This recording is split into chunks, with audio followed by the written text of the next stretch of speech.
Babur highway પર ઠંડી છાસનો stall ખુલ્લો મૂકવામાં આવ્યો। કાળઝાળ ગરમી વચ્ચે મોટી સંખ્યામાં લોકોએ ઠંડી છાસનો લાભ લીધો।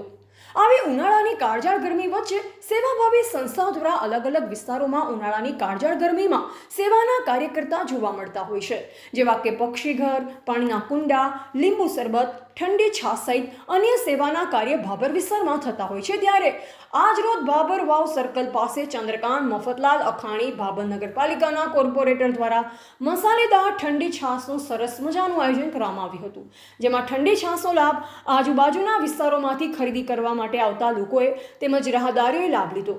આ સેવા કાર્યમાં અલગ અલગ સંસ્થાનોના લોકો મોટી સંખ્યામાં જોડાયા અને સેવાનો લાભ લીધો।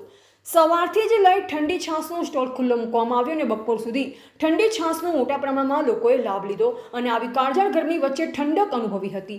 અહેવાલ ગોપાલ કે પૂજારા, ભાબર વાવ। કાળઝાળ ગરમીની અંદર લોકો આવી ગરમીની અંદર ખૂબ હેરાન પરેશાન થઈ રહ્યા છે, ત્યારે ભારત વિકાસ પરિષદ અને મારા પરિવાર તરફથી આજે અહીં ભાબર હાઈવે ઉપર ઠંડી છાસનો કેમ્પ રાખેલ છે, જે લોકોને અત્યારે આવી ગરમીમાં આશીર્વાદ સાબિત થાય છે।